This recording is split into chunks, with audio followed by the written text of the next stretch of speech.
After the first lockdown finished at midnight, before 1 a.m, his phone was on the road driving straight back to the Warnagata Valley. So he was desperate to get down. He was desperate to get there. Yeah. And they did think, who does that? They had to get him rattled so that in an interview situation he'd tell them more than he might otherwise do. And they came up with this plan that when he came back on the grid, he would find that almost everybody he knew had suddenly been spoken to. There's the segment they did on 60 Minutes. Police hope it could solve the mystery. That it would be an appeal to the public about the car. And they need your help. For them, it was an appeal to one man. They knew he watched 60 Minutes. We believe it's a mid-90s Nissan Patrol. It was all designed for Greg. If it somehow doesn't quite make sense, it sort of does, but sort of doesn't. He's there going, what the fuck are they talking about? The key to it all is this car. That's our key. Is it my car? Is it not? I thought they knew. I've already been talked to. If I have been talked to, why are they doing this? It's got the roof rack, the side steps, obviously the off-road tyres. The idea was just to throw him off balance and get him a little bit panicked, and it worked. The I Catch Killers podcast was a fresh start for me, as I left policing behind and started a new life. Over the years, we've laughed together, cried, and shared some powerful moments. Welcome to I Catch Killers. Welcome back to part 2 of my chat with Greg Haddrick, a TV writer, producer, and author of the book In the Dead of Night, which is about the 2020 murder investigation into the disappearance of Russell Hill and Carol Clay, whose burnout campsite was discovered in remote Victorian wilderness. Greg, welcome back. Thanks, Gary.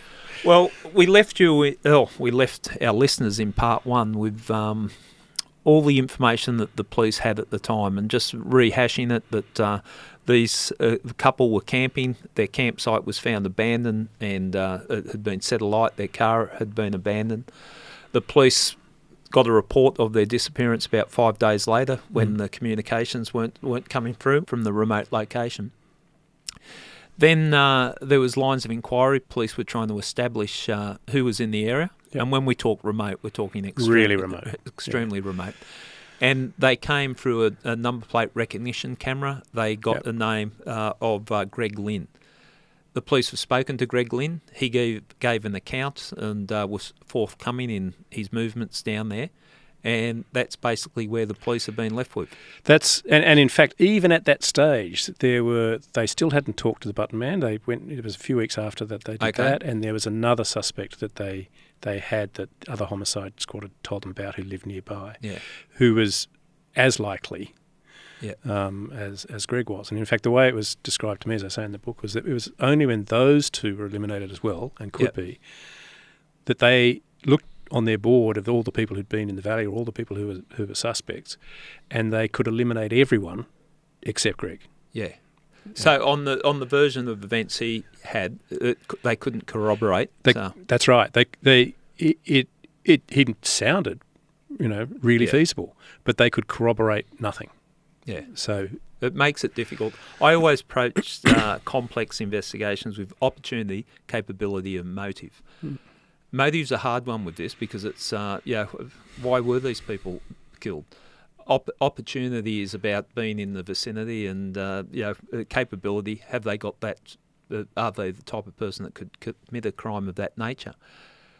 They've gone through all the people they've identified in the area, so they're looking at opportunity. So they're ticking those, and then eliminating people, I assume, because of the information they provided. They had cameras, you said pictures of them camping or whatever. All of that. Had people with them that could corroborate where they were. But you've got Greg sitting there on his own that's given the version, and the police had nothing that could corroborate it or contradict it. That's right. So where do you go? So what do you do? What do you do? And I would imagine that would be the briefing. What happens now? You would all be standing, and I get how this would play out. You'd all be standing in the interview room, looking at the whiteboard, staring there, and going, "Well, what do we do now? What do we do?" Yeah. The first thing they did was go, "Well, he's a Jetstar pilot. Let's see if we can ask other Jetstar pilots what they think of him." And they quickly realised that he's someone who people like to steer clear of, a bit wary of, that he's a little bit feared, very good at his job, but not well liked at all. Okay. And so it just starts to put him in a different category when they're thinking, well, is he someone who conceivably could have done this? Yeah. You're looking at someone who's known to be cold and calculating, not particularly friendly, not particularly warm, and they just build up a picture. Well, you'd be trying to get a profile, the profile of the type of person you're looking at. Yeah.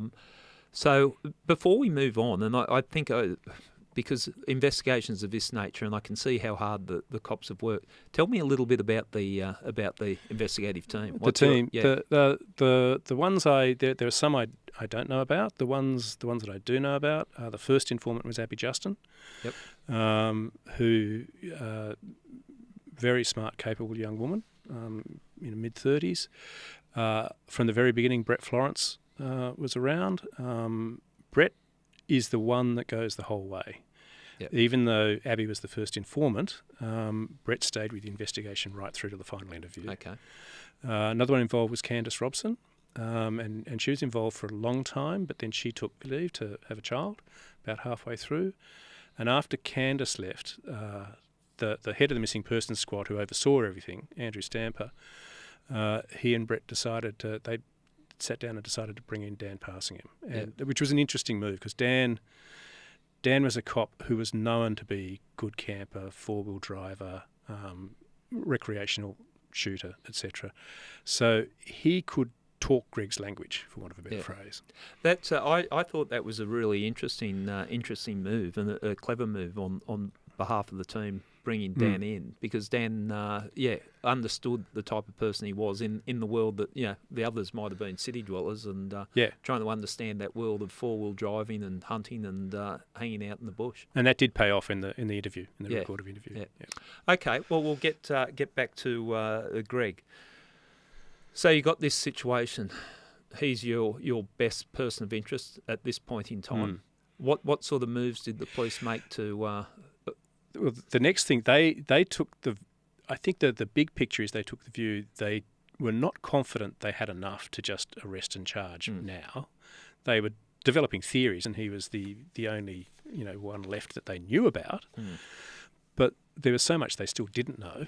There was nothing that actually connected Greg to the burnt-out campsite at all yet.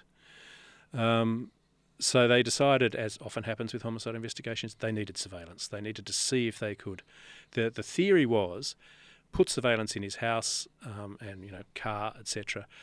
Then try and calibrate things so you could just prod him to think about that event, but not far enough to make him think he was the suspect. And, of course, what they found in terms of putting the surveillance devices inside his house was it was far more difficult than usual because it was COVID lockdown and everyone was living in the house. Yeah. It makes it very hard. Makes it very difficult. Situations. Yeah. They managed to do it. We won't reveal how they did it, but they managed to do it. There was a couple of things when they're building the case, and they're working on hypothesis. Okay, this might have happened, that might have happened. There was a couple of really, I think, smart police work in what they've done and how they've interpreted things. One of the information, correct me if I'm wrong, one of the information that Greg provided police in that informal chat when they first spoke to him was that he got up in the morning, left at 7 a.m. when it was light. But they had records of his car having the car headlights on at 10 a.m. in the morning. Yeah. And I think one of the detectives, I don't know who to attribute it to, but it was in a group discussion, said, well, that's unusual. Maybe he was driving all night and forgot to turn his lights off. Yeah. That's clever thinking. Yeah, and I think that was Brett. It might have been Abby, but I think it was Brett. And so they had, from the shots they had of his car going through the ANPR cameras at Great Alpine Road, the one the public saw later was the one from behind, but they also had the one from in front as it was approaching the camera, and his lights were on. That's right. And it wasn't that as soon as they got the photo they went, aha. It was later on they went, well, hang on. Why would he's saying, he actually said something like, the sun comes up, you pack your camp up and you get going. Yeah. And they're going, if he's not packing his camp up till the sun comes up and he's been there since 4 o'clock, why are his headlights on? Simple thing, simple thing like that, but it's those little details that can get missed, and full credit to them that that's enough to pique your interest and look a little bit deeper at him. Then you start adding things like this, and this is not it's not enough to get a person convicted.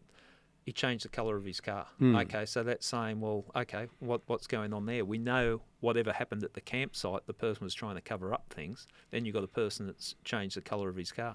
Reasonable explanation. I'm sure a highly paid defence barrister could go, well, we all did strange things during COVID. Project. Yeah, that's he just changed the colour of his car. But they're little things that added up. When we're looking at a person of interest, you're trying to build a profile, the history, what this person's done. They've spoken to the Jetstar employees, and he's not well liked, and a few other things that like were that. said. So, okay, he's a bit of an outlier. Yeah. He's not your average person. But there was something else about the victim, Russell Hill, that was quite interesting, that comes into play, and that's the victimology, that his nephew was killed in a hunting accident. His nephew in the mid-90s, his nephew Gary was actually mistaken for a deer. Right. And was shot by a deer hunter. The important thing was that deer hunters had mistaken his nephew for a wild animal. Yeah. And had shot him accidentally and killed him. And Russell, from that, had never been a shooter anyway. Yeah. But from then was kept a close watch on any hunters when he was camping, and did not like hunting and shooting all that much, and kept maps of where the hunting areas were, where they could and couldn't hunt. So he's almost like his own little policeman. Yeah. In terms of policing the hunters in the various outback areas that he went. And knowing, and that's where it gets interesting, you've got profiling the person of interest, you're profiling the victim, and you're trying to work out, well, if they've met, has there been a clash? So you've got this shooter that doesn't like being told, from as in Greg, and then you've got Russell that doesn't like shooters. That doesn't like shooters and likes to put them in their place. Yeah. And Greg, who owns 7 weapons. Okay, so not many. I don't know many Jetstar pilots would own 7 weapons, but he did. The and other things that they built a case, and a case theory more than anything. But the victim's phone was on. Now the assumption being, well, if you're in a remote location, why would the phone be turned on? But there's an explanation for that. Yeah, there is, and again it took them a little while to go, of course. He about a month or two before, he'd bought a drone. Russell Hill had bought a drone. Yep. And he was very proud of being able to sort of fly his drone around and check on what was happening in the various areas, where it might be good for fishing or camping or whatever. And what they realised was that, drones are controlled through your phone. So while almost everybody who goes into the Wollongata Valley or the Great Alpine Road turns their phone off because you can't get reception anyway, save the battery, his was on because it was controlling the drone. And so that's almost certainly why it was still on when it was being driven past those towers. And someone mightn't have realised that or forgotten they wouldn't have the attention to detail, whether it was Greg or whether not. It was Greg or someone else. The likelihood is that they never did find the drone, but the likelihood is the phone wasn't right there. And if they just picked up Carol and Russell's phone, the assumption would be they'd both be off. Yeah. So they're building this case, and all these are red flags, indicators, and all that. But you start to put it together, but it's just a hypothesis of what might have happened. It can't be put any stronger. At what stage, like we talked about the data for the phone, the movement, did that start to tighten up in the movements of it to confirm what they thought it was? It's basically locking it in. This is a path the phone travelled. It was about 9 or 10 months later, but they finally had the full true call records, I think they're called. I think it's true call. Yeah. And where the mathematical analyst who was doing that could pinpoint at 10-second intervals where Russell's phone was, and it was going up the Dargo High Plains Road. It was turning left into Great Alpine Road, and where the ANPR cameras are, it sort of bounced against the Mount Hotham Tower just before and just after. Yeah, and in that time, Russell's car went straight through the camera. In court, you can pretty much prove the phone had been in that car. Yeah. And then you look at possible defences. You're building the case. Did someone just plant the phone in there? Someone throw the phone in there? All sorts of things that come in. But the case is starting to get stronger now, so it'd certainly be in the suspect stage. But that opens another consideration.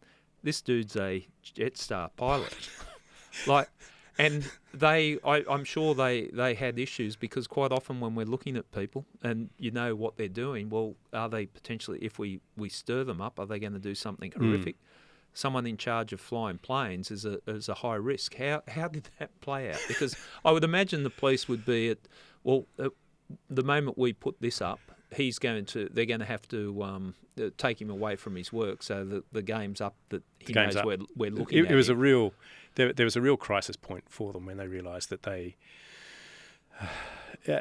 as Jetstar, for the first few months of the investigation, Jetstar wasn't flying. It was COVID. Then when Jetstar started back up again, they thought, well, we can't, what do we do? if we'd call Jetstar head of security and say, look, it's one of your check pilots is just on the quiet, and an investigation for a double murder, they'd be grounded immediately, and they'd have to tell him while he was grounded. He would know, and what they knew was if Greg knew definitely he was their number one suspect, he'd shut up, and they would never have any chance of getting any further evidence again. On the other hand, if they didn't say anything, some of the police psychologists were saying, well, if he starts to twig or think about what had happened or think maybe he might be in the frame, there's a chance he'll crash a plane. Yeah. And they go, well, that would be a hard one to explain. That would be a very difficult one. So they were in a bind, and they were very close to actually picking up the phone to Jetstar and resigning themselves to the fact that they'd gone as far as they could. Yeah. When he was stung by one of his own bees. He'd bought some beehives during lockdown. Yeah. And one of his own bees stung him, and he had an anaphylactic reaction, which meant his pilot's licence was cancelled for another 6 months until he got a health check again. I don't know how the police got the bees in there, but they did well. They were getting him stung by a bee. We were thinking, can we make an electronic, Vicpol bee that did it, etc. Yeah. But no, it was sheer luck. It was sheer luck. Because that it would be a real hard decision to make, and you'd probably have to err on the side of caution. As it got tighter and tighter, you couldn't sit on that and let him fly planes. No. You'd have to move. So that was fortunate. Sometimes you need those lucky breaks, and that's incredible. I'd be really impressed if they managed to orchestrate that. That's one of the best undercover operations I've ever seen. Getting someone stung by a bee. Yeah. Okay, so that's given them some breathing space. Yeah. They're working physical surveillance, electronic surveillance, covert electronic surveillance, and you also addressed the difficulty of getting approval for having electronic surveillance. Yeah. And you've got to go through judges and everything that goes with that. And it's not just granted. It's not easy. Yeah. So they were working with the pressures of that. Yeah.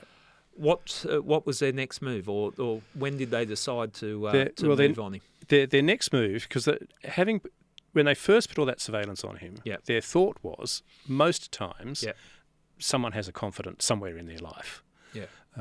It can be your wife or your husband, but often it's not. Yep. Often it's whoever. Joe at the pub. And they were surprised to realise that Greg didn't have anyone. He actually didn't have any close friends at all. Yeah. And so they thought, well, let's try and give him one and see if... And so it was going to be tricky to do. Yep. To get someone to become an acquaintance / friend of someone who actively avoided friendship wasn't going to be easy. So they needed someone with a particular set of circumstances that would appeal to Greg, that was very like-minded, etc. And... they had to go to WA to find a cop who had all the boxes ticked as someone who could probably pull this off for them, and get Greg just to slip up for 3 to 5 seconds. All they needed was him to say the wrong thing for 3 to 5 seconds, and suddenly the case wouldn't be just circumstantial. They'd have something. And they had this all in place, and if you remember, there was a COVID positive test in Perth, and Mark McGowan closed the WA borders. I love the power of those premiers. Let's close the world. I do remember. And it was a hard border shutdown, and WA, cut itself off from the rest of the world. Yeah. And they couldn't get him over. And so that was like, what else have we got to do? And the detail is in the book, and people that want to find the detail, I can only imagine how frustrating that would be, and going, really, like, can we just sort this out? But no, a hard lockdown is a hard lockdown. Okay, so they've got a case I would describe as circumstantial, but a fairly weak circumstantial. You put it before the courts, you'd be worried about him walking out on it. So they need more. There was one other thing that he did, if I remember it correctly. After the lockdown was removed from Victoria at midnight, first thing he does is drive straight back. Yeah, back down there. That's the other clue they had is they and it was before they had put all the surveillance on him because they had so much trouble getting the surveillance on him. But when they were checking his phone records, and they realised that after the first lockdown finished at midnight, before 1 a.m, his phone was on the road driving straight back to the Warnagata Valley. So he was desperate to get down. He was desperate to get there. Yeah. And they did think, who does that? Well, again, you can, like, defence barristers are great at coming up with reasons. But you present that at court, and they go, "He's been locked down. Weren't we all frustrated during COVID? Didn't we just want to get free?" And you go, yeah. I know. So it's funny. You look at it through the lens of, okay, well, that's certainly painting a picture from a prosecution point of view, but the alternative is the defence can rip it apart. So they're still looking for more, but they decide they're going to have to move on him, and they came up with a plan, as I understand it, to put pressure on all the people, peripheral people on him when he's doing one of these trips, when he's off grid. Yeah. So when he comes back, the phone's just going to beep, and all his friends, associates are going to be going, "Why are the police knocking on our door, talking to us?" They came to the view because the surveillance, the time frame for the surveillance warrants was running out, and they knew they wouldn't get another extension. So there's a sort of ticking clock here as well.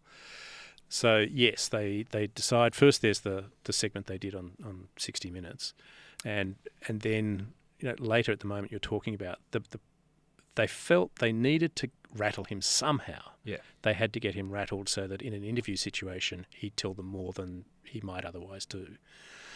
And to do that, Jetstar was about to put him back in the air again. They didn't want that to happen. He told Melanie he was going to go camping up in the Grampians, which is sort of the northwest, etc. And they came up with this plan that to really rattle and panic him, that when he came back on the grid, he would find that almost everybody he knew had suddenly been spoken to. Yeah. And there was a lot of, and I have jumped ahead, so I'll wind it back because the use of 60 Minutes with the media, and that was. They'd been consulting with a psychiatrist or psychologist about how to put pressure on Greg to make him trip up or get further evidence.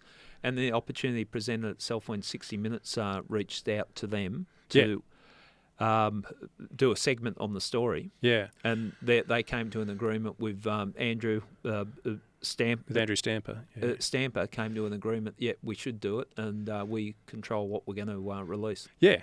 Yeah, and I believe 60 Minutes' main point was they wanted to do for them it's human interest, it's the grief and the emotional side, the grief and stress that the families are going through, and can the public help them, etc.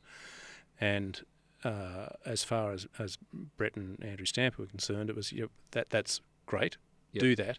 Can we also do this? Yeah. And although it was dressed up and sold to 60 Minutes, how much they believed it or not, I don't know, that it would be an appeal to the public. About the car. For them, it was an appeal to one man. Yeah. They knew he watched 60 Minutes. They knew Melanie was interested in the case. It was all designed for Greg. Yeah.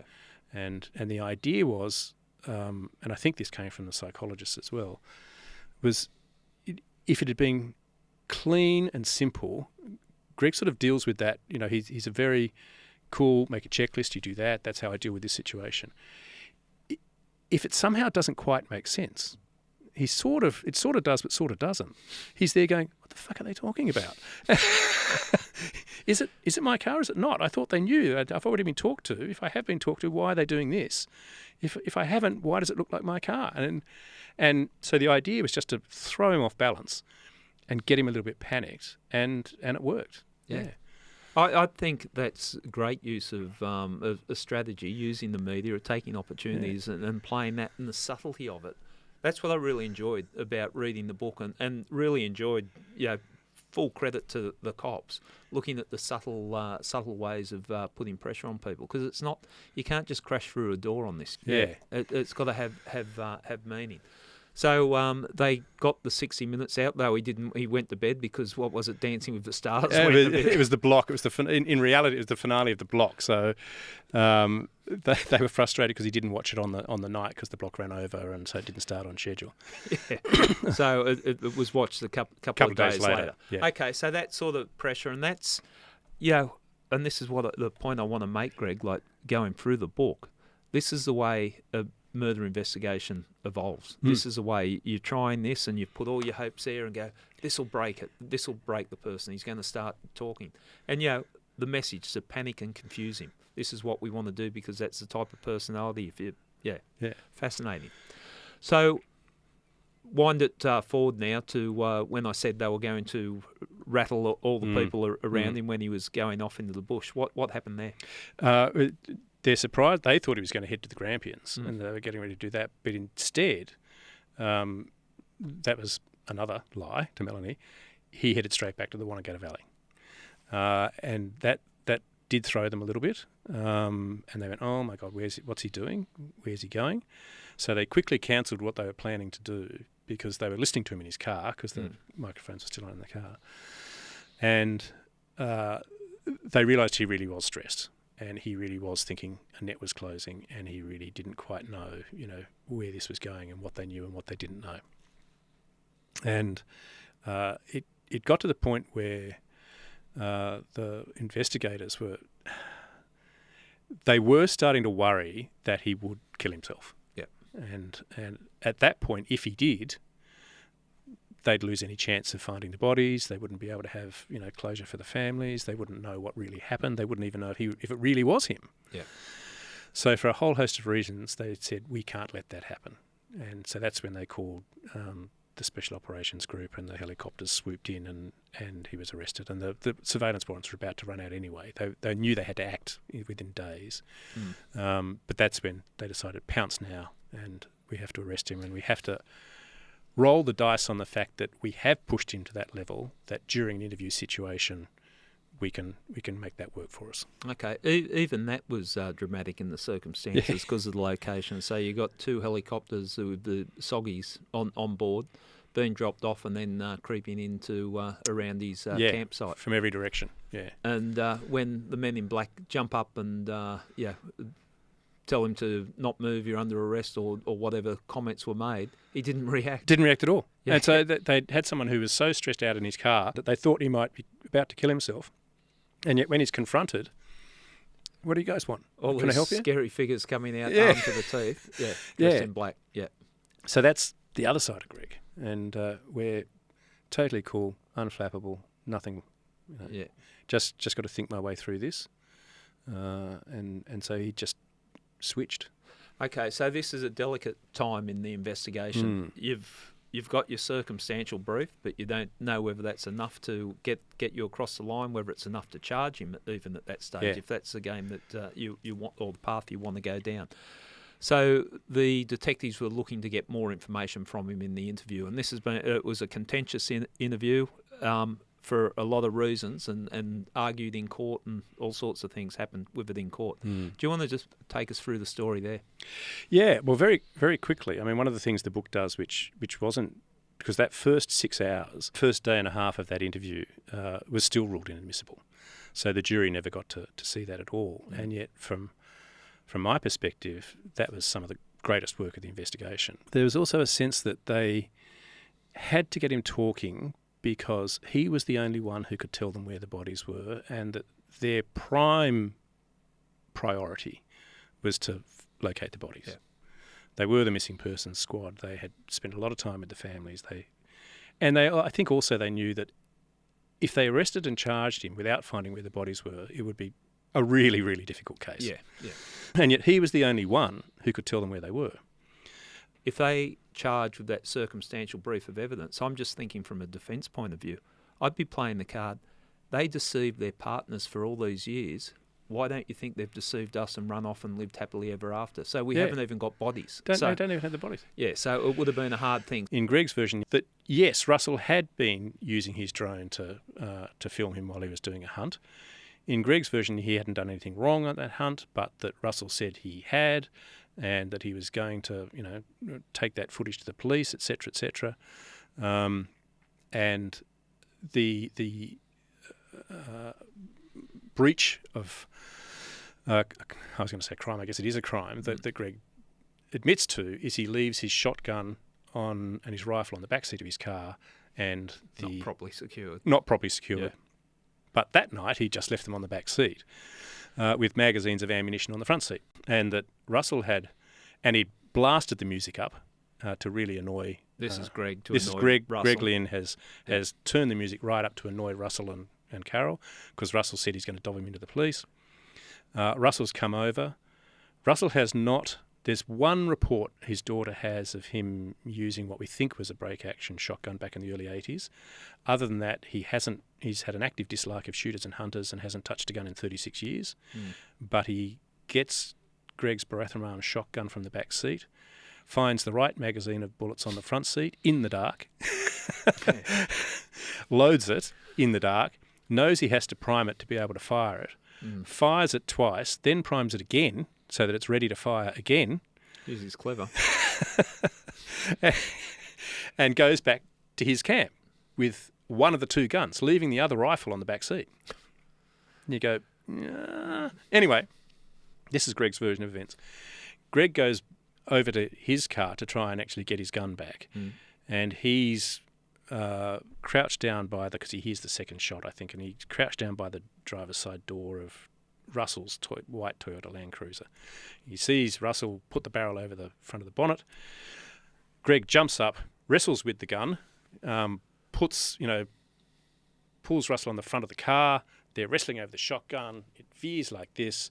It goes off accidentally. The shot goes through the side rear view mirror of the car and hits Carol in the head, who's crouching down beside the wheel, beside the rear wheel. Right.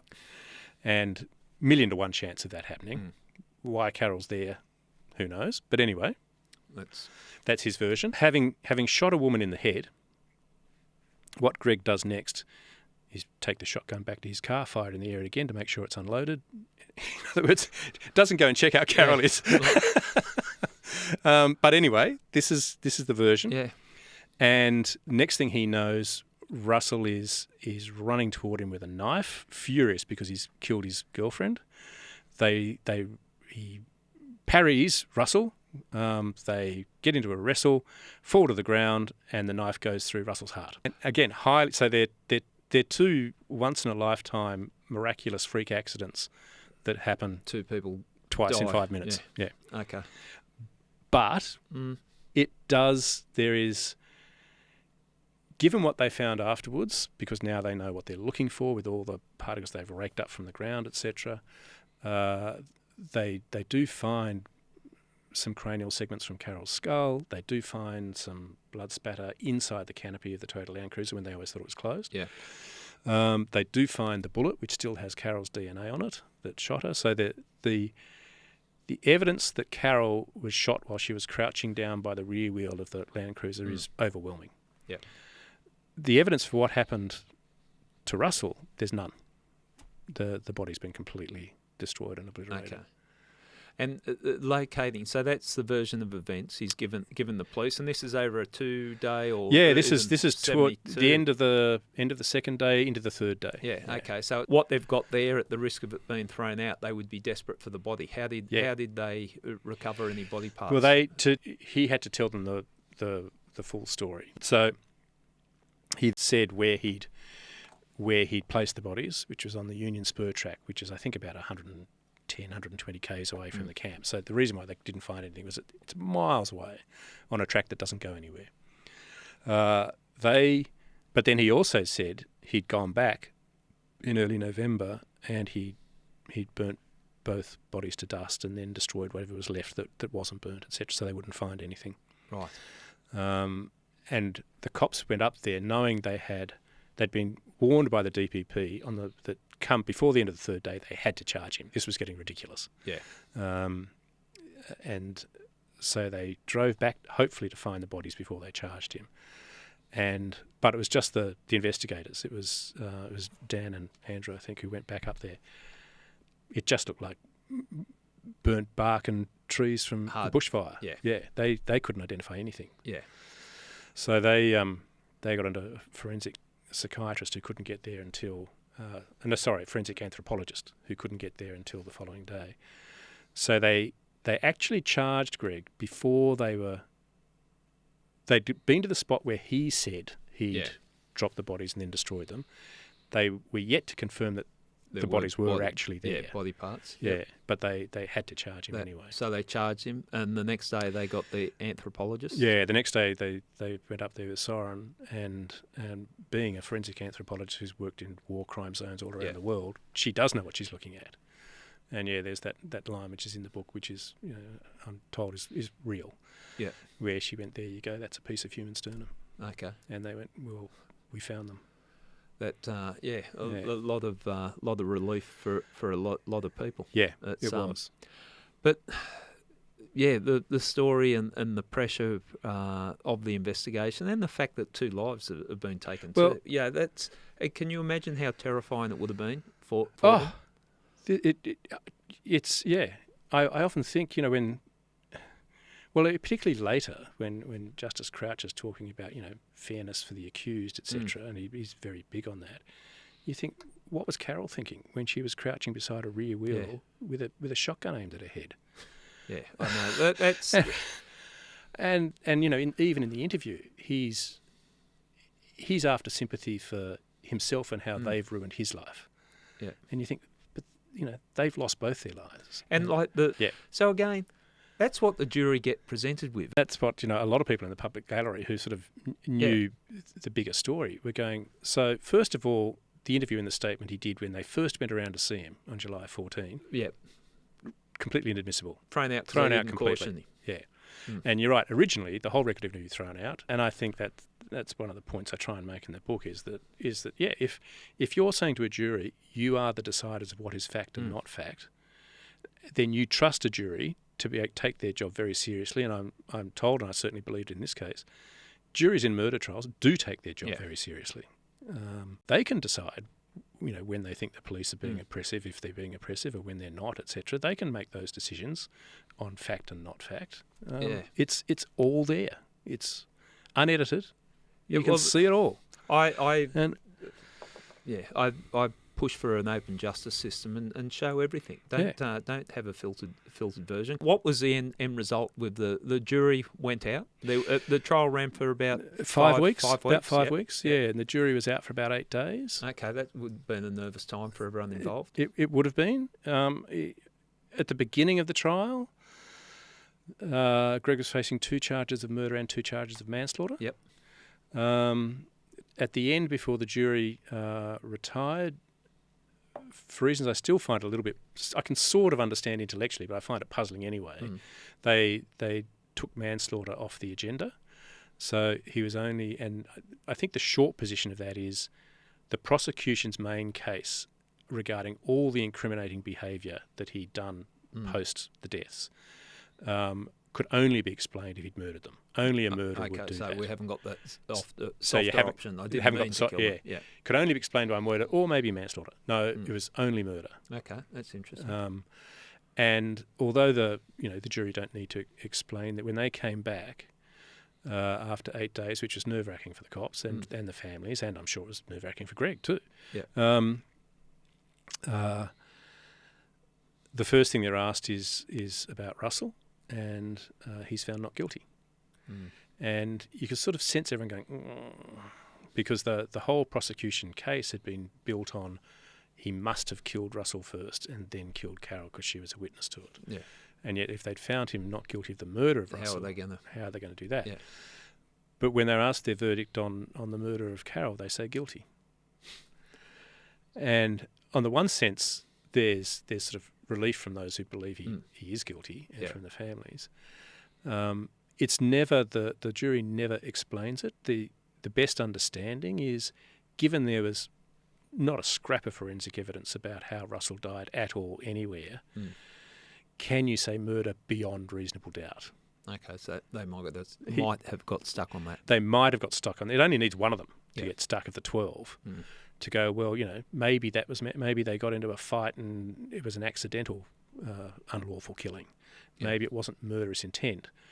So the best thinking is that not all 12 of them believed they could say he murdered Russell beyond reasonable doubt. Yeah. But to find Carol guilty, I believe they must have bought the prosecution case that death happened first, which is what the cops always believed, and that Carol's murder was cleaning up the witness. Yeah, cleaning up the witness.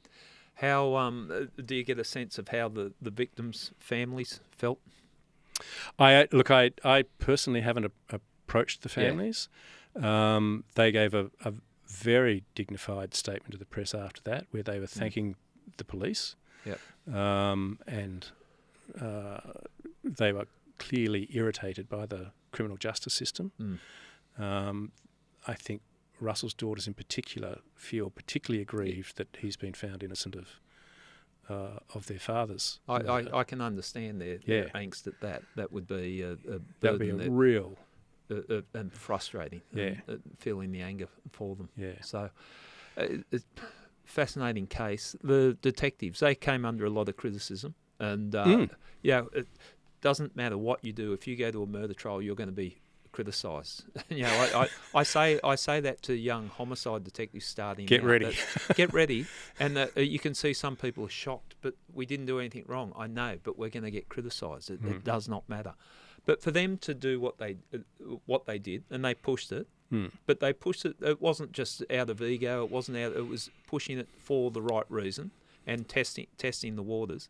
If they didn't go down that path, I dare say that he wouldn't be convicted of any murder. I don't think he would have been. Yeah. No.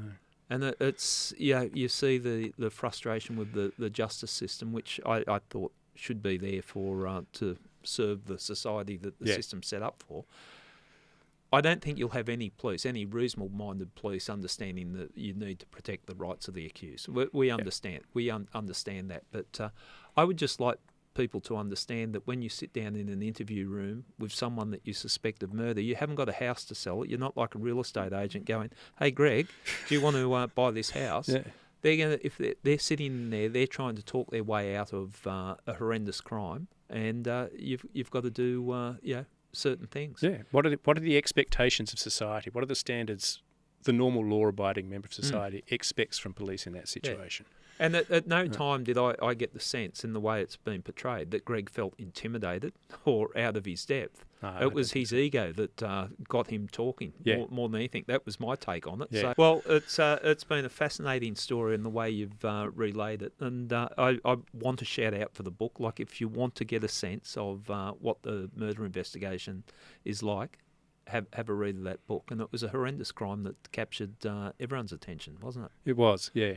But thanks, Gary. Thank you. Is this the start of your career? It well could be. I mean, I never like to be bored, and so if, something new, if the right story came along, I'd love to do it again. Yeah. Well, I think all those years with doing the TV shows, you learnt something from the crooks, you learnt something from the cops, and you really understand the little subtle nuances of what it's all about.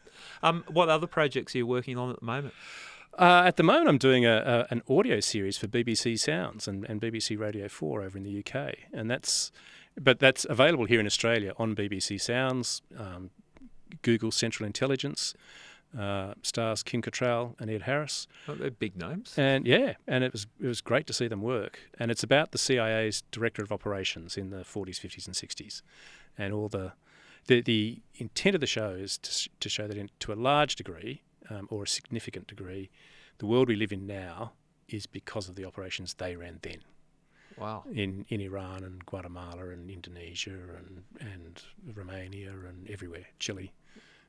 That's a deep, dark world to dive into. It is, yeah. Yeah, it'd be fascinating. It is fascinating. Yeah. Okay. Well, look, great to see you. Thanks for coming in, and Pleasure. All the best. Thank you. Thanks, Gary. Cheers. Appreciate it. Greg Haddrick has a fascinating insight into the world of crime. I think it's from all the stories and TV series he's been involved in.